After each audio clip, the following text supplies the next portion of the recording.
Bayangkan untuk mengerjakan proyek di suatu tempat yang sangat terpencil, ketika akses menuju ke sana itu sangat terbatas.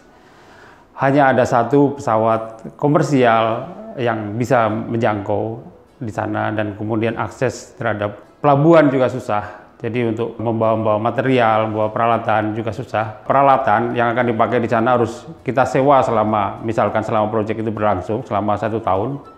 Kemudian material, kita harus merencanakan pembelian material secara benar. Ketika salah, itu penundaan akan menyebabkan downtime yang cukup lama karena kita menunggu material, kemudian pengiriman lagi membutuhkan waktu. Ini di atas challenge-challenge lain yang misalkan teknikal ya, yang bisa terjadi dalam satu proyek. Misalkan apakah kondisi di lapangan berbeda dengan yang udah kita rencanakan.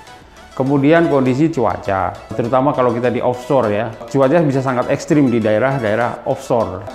Bisa sangat mempengaruhi schedule yang kita rencanakan. Kapal bisa tidak mendarat, kadang-kadang pesawat juga tidak mendarat. Kemudian kita juga tidak bisa bekerja karena anginnya gede dan sebagainya. Ujungnya dari suatu proyek itu adalah kita akan memenuhi dari objektif kita, yaitu ada schedule.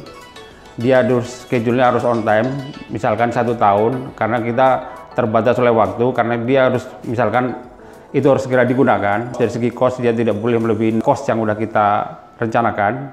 Kemudian dari segi quality harus memenuhi kualitas yang kita inginkan. Semua skopnya harus dikerjakan. Hubungannya dengan schedule ya. Jadi kita udah jauh-jauh hari kita udah merencanakan schedule supaya misalkan ketika pada saat monsun kita tidak melakukan banyak pekerjaan di lapangan. Jadi kita either kita melakukan sebelum itu atau sesudah itu. Jadi pengaturan dari segi pekerjaan. Kita bisa melakukan pekerjaan-pekerjaan yang tidak terpengaruh oleh weather. Jadi ada misalkan fabrikasi di tempat lain dan sebagainya.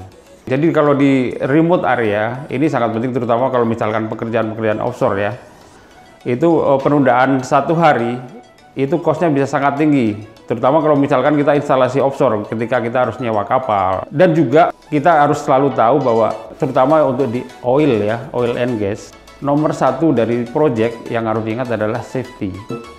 Safety selalu nomor 1. Yang kayak gini tuh di project management itu ada namanya risk management. Jadi risk management ini harus sudah dihitung dari awal. Yang dimaksud risk itu bisa berupa cost dan berupa schedule. Jadi kita harus hitung dari awal berapa kira-kira ini akan menyebabkan mundur berapa waktu dan menyebabkan kita harus spend uang berapa banyak lagi.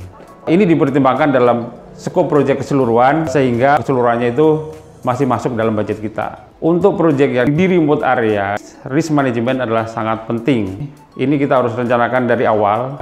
Ada risk register, kita manage dari awal, kita identify dari awal apa aja risiko-risikonya. Cara manage risiko itu banyak, ada yang bisa kita terima, bisa kita minimize, atau bisa kita hilangkan sama sekali. Itu tergantung dari strategi keseluruhan kita memanage proyek tersebut.